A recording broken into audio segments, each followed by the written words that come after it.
அவர் சொல்கிறாரு, இன்றைக்கும் மனசில் ஒன்று இருக்குன்னா நான் சபை நாகரிகத்துக்காக வாயிலில் வேற ஒன்று பேசிக்கிட்டு இருக்கேங்கிறாரு.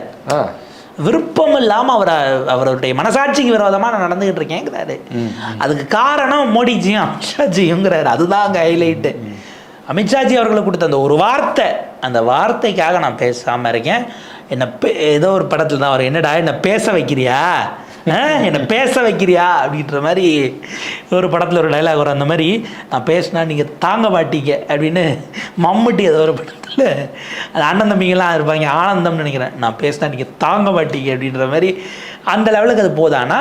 அதிமுக தலைவர்கள் இப்போவும் என்னை பற்றி பேசிக்கிட்டு இருக்காங்க. நான் திரும்ப பேச ஆரம்பித்தா நிறைய பேச வேண்டியிருக்கும், வேணான்னு நான் இருக்கேங்கிறாரு. அதாவது அதிமுக தலைவர்கள் இன்னமும் என்னை டார்கெட் பண்ணி அடிக்கிறாங்கன்னு ஒரு குற்றச்சாட்டை வைக்கிறார். இப்போ இதுக்கு அதிமுக தலைவர்கள் யாராவது பதில் சொன்னால் பதிலுக்கு அண்ணாமலை வாரம் உள்ளே இறங்கும். அவங்க அடுத்து உள்ளே இறங்கினா இது அந்த கூட்டணி ஜெல்லாகிறதுக்கான வேலையை நோக்கி போகும்போது தான் மொத்தமாக என்ன ஆச்சுன்னா, இங்கே கொண்டு வந்து அடுத்த 2 நாளில் எடப்பாடி அவர்களுடைய அந்த கொண்டு வந்த மொத்த இமேஜும் உடச்சாச்சு. ஏன்னா டக்குன்னு முத நாள் சிடிஆர் நிர்மல்குமார் வருகிறார். 1 மாதத்துக்கு முன்னாடி எங்கள் கூட்டணியில் என்னவோ அதுதான் பிள்ளையார் சொல்லி போட்டோம்லாம் யாருன்னா சொல்லிக்கலாம். எங்கள் நிலைப்பாட்டில் ஒழுங்காக இருக்கணும்னதும் விஜய் இல்லைன்னு ஆகிப்போச்சு, உடஞ்சிது. அடுத்த நாள் இவரே சொன்னார், நாங்கள் விஜயெல்லாம் கூப்பிடல, அவர் தொண்டர்களில் தான் வந்திருந்தாங்க, நான் அதை பற்றி தான் பேசினேன்ட்டார் பொசுக்குன்னு.